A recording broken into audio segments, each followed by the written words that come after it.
सपन्याह भविष्यवक्ता की पुस्तक अध्याय 1।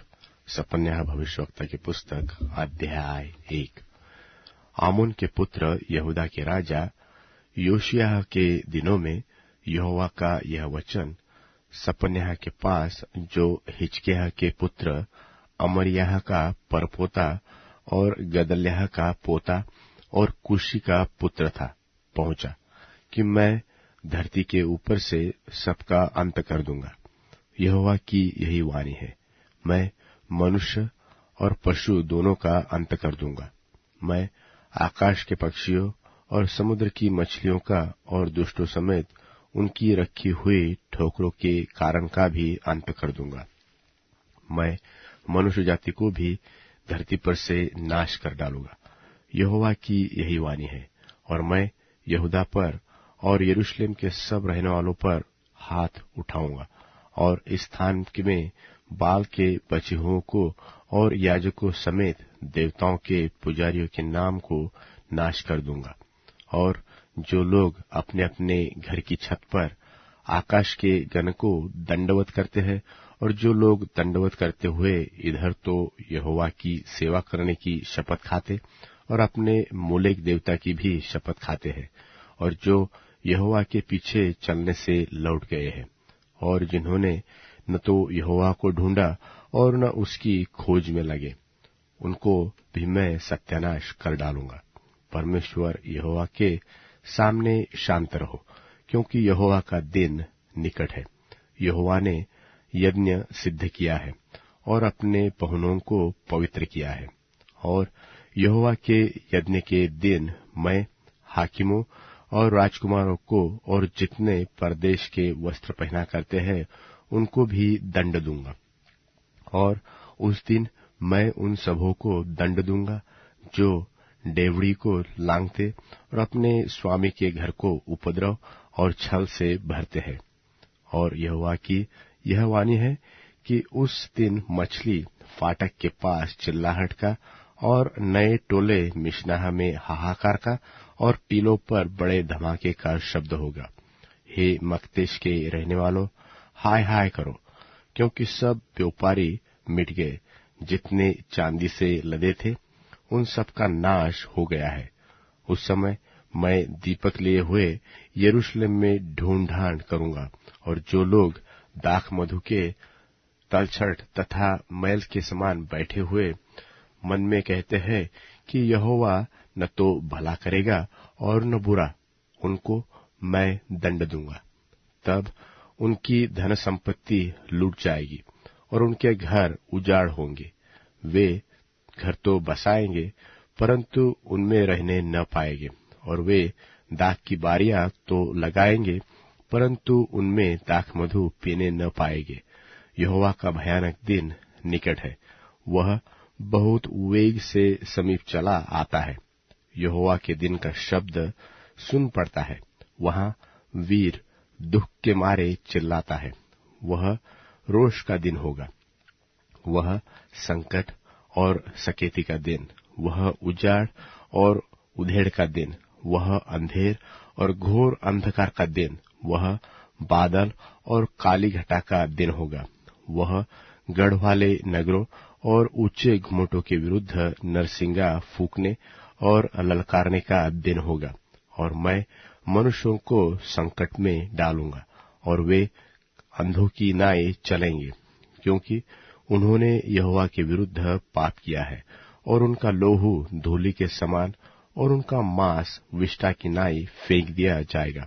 और यहोवा के रोष के दिन में न तो चांदी से उनका बचाव होगा और न सोने से, क्योंकि उनके जलन की आग से सारी पृथ्वी भस्म हो जाएगी, क्योंकि वह तो पृथ्वी के सारे रहने वालों को घबराकर उनका अंत कर डालेगा। सपन्याह भविष्यवक्ता की पुस्तक अध्याय 2। सपन्याह भविष्यवक्ता की पुस्तक अध्याय 2। हे निर्लज्ज जाति के लोगों, इकट्ठे हो, इससे पहले कि दंड की आज्ञा पूरी हो जाए और बचाव का दिन भूसी की नाई निकल जाए, और यहोवा का भड़कता हुआ क्रोध तुम पर आ पड़े, और यहोवा के क्रोध का दिन तुम पर आए। तुम इकट्ठे हो। हे पृथ्वी के सब नम्र लोगों, हे यहोवा के नियम के मानने वालों, उसको ढूंढते रहो, धर्म को ढूंढो, नम्रता को ढूंढो। संभव है कि तुम यहोवा के क्रोध के दिन में शरण आओ, क्योंकि अज्जा तो निर्जन और अश्कलोन उजाड़ हो जाएगा। अश्दोद के निवासी दिन दोपहरी निकाल दिए जाएंगे और एक्रोन उखाड़ा जाएगा। हाय समुद्र तीर के रहने वालों पर, हाय करेती जाति पर। हे कनान, हे पलिश्तियों के देश, यहोवा का वचन तेरे विरुद्ध है। मैं तुझको ऐसा नाश करूंगा कि तुझमें कोई न बचेगा, और उसी समुद्र तीर पर चरवाहों के घर होंगे और भेड़शालाओं समेत चराई ही चराई होगी, अर्थात वही समुद्र तीर यहूदा के घराने के बचे हुओं को मिलेगी। वे उस पर चराएंगे। वे अश्कलोन के छोड़े हुए घरों में सांझ को लेटेंगे, क्योंकि उनका परमेश्वर यहोवा उनकी सुधि लेकर उनके बंधुओं को लौटा ले जाएगा। मोआब में जो मेरी प्रजा की नाम धराई और अम्मोनियों ने जो उसकी निंदा करके उसके देश की सीमा पर चढ़ाई की, वह मेरे कानों तक पहुंची है। इस कारण इस्राएल के परमेश्वर सेनाओं के यहोवा की यह वाणी है कि मेरे जीवन की शपथ, निश्चय मोआब सदोम के समान और अम्मोनी अमोरा के तुल्य बिच्छू पेड़ों के स्थान और नमक की खानियां हो जाएंगे और सदैव उजड़े रहेंगे, और मेरी प्रजा के बचे हुए उनको लूटेंगे, और मेरी जाति के श्रेष्ठ लोग उनको अपने भाग में पाएंगे। यह उनके गर्व का पलटा होगा। उन्होंने तो सेनाओं के यहोवा की प्रजा की नाम धराई और उस पर बड़ाई मारी है।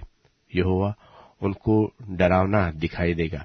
वह पृथ्वी भर के देवताओं को भूखों मार डालेगा, और अन्य जातियों के सब द्वीपों के निवासी अपने अपने स्थान से उसको दंडवत करेंगे।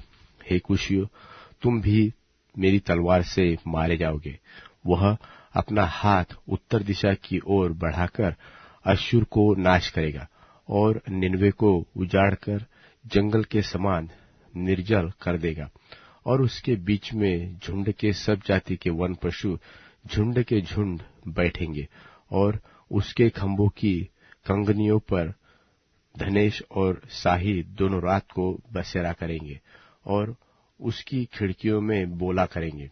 उसकी डेवड़ियां सुनी पड़ी रहेगी और देवदार की लकड़ी उघारी जाएगी। यह तो वही नगरी है जो मगन रहती और नीडर बैठती रही थी और सोचती थी कि मैं ही हूं और मुझे छोड़ कोई है ही नहीं, परंतु अब यह उजाड़ और वन पशुओं के बैठने का स्थान बन गई है, यहाँ तक कि जो कोई इसके पास होकर चले वह ताली बजाएगा और हाथ हिलाएगा। सपन्याह भविष्यवक्ता की पुस्तक अध्याय 3। सपन्याह भविष्यवक्ता की पुस्तक अध्याय 3। हाय बलवा करने वाली और अशुद्ध और अंधेर से भरी हुई नगरी पर, उसने मेरी नहीं सुनी, उसने ताड़ना से भी नहीं माना, उसने यहोवा पर भरोसा नहीं रखा, वह अपने परमेश्वर के समीप नहीं आई। इसके हाकिम गरजने वाले सिंह ठहरे, इसके न्याय सांझ को अहेर करने वाले हुंडार है, जो बिहान के लिए कुछ नहीं छोड़ते। इसके भविष्यवक्ता फुहर बकने वाले और विश्वासघाती है। इसके याजकों ने पवित्र स्थान को अशुद्ध और व्यवस्था के खींच-खाच की है। यहोवा जो उसके बीच में है वह धर्मी है, वह कुटिलता न करेगा।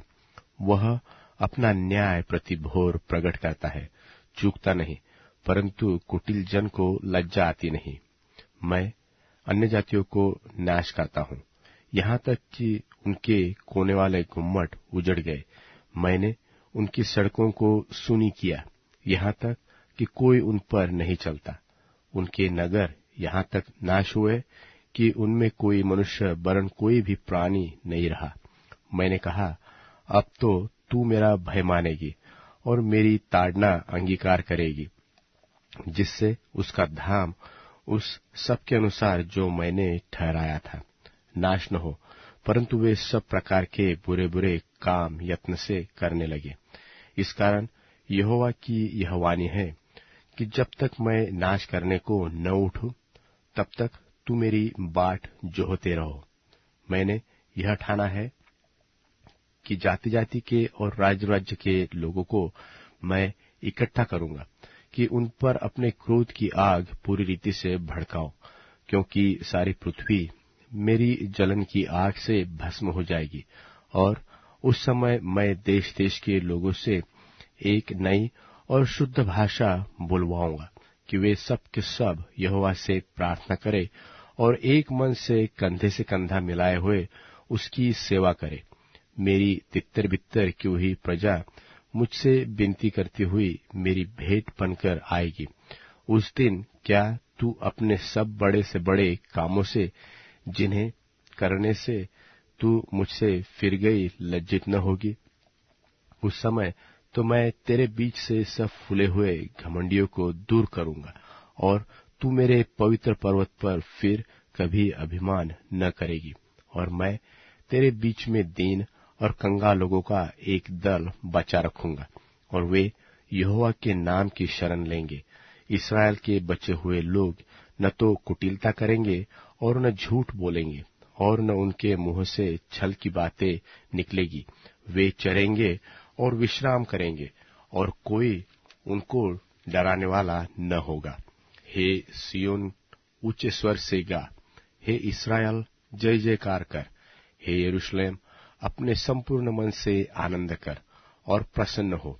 यहोवा ने तेरा दंड दूर किया, तेरा शत्रु भी दूर किया है। इस्राएल का राजा यहोवा तेरे बीच में है, इसलिए फिर विपत्ति न भोगेगी। उस समय यरूशलेम से यह कहा जाएगा कि मत डर, और सियोन से यह कि तेरे हाथ ढीले न पड़ने पाए। तेरा परमेश्वर यहोवा तेरे बीच में है, वह उद्धार करने में पराक्रमी है। वह तेरे कारण आनंद में मगन होगा, वह अपने प्रेम के मारे चुपका रहेगा, फिर ऊंचे स्वर से गाता हुआ तेरे कारण मगन होगा। जो लोग नियत पर्वों में सम्मिलित न होने के कारण खेदित रहते हैं, उनको मैं इकट्ठा करूंगा, क्योंकि वे तेरे तो है और उसकी नामधराई उनको बोझ जान पड़ती है। उस समय मैं उन सबों से जो तुझे दुख देते हैं उचित बर्ताव करूंगा, और लंगड़ों को चंगा करूंगा, और बरबस निकाले हुओं को इकट्ठा करूंगा, और जिनकी लज्जा की चर्चा सारी पृथ्वी पर फैली है, उनकी मैं प्रशंसा और कीर्ति सब कहीं फैलाऊंगा। उसी समय मैं तुम्हें ले आऊंगा, और उसी समय मैं तुम्हें इकट्ठा करूंगा, और जब मैं तुम्हारे सामने तुम्हारे बंधुओं को लौटा लाऊंगा, तब पृथ्वी की सारी जातियों के बीच में तुम्हारी कीर्ति और प्रशंसा फैला दूंगा। और यहोवा का यही वचन है।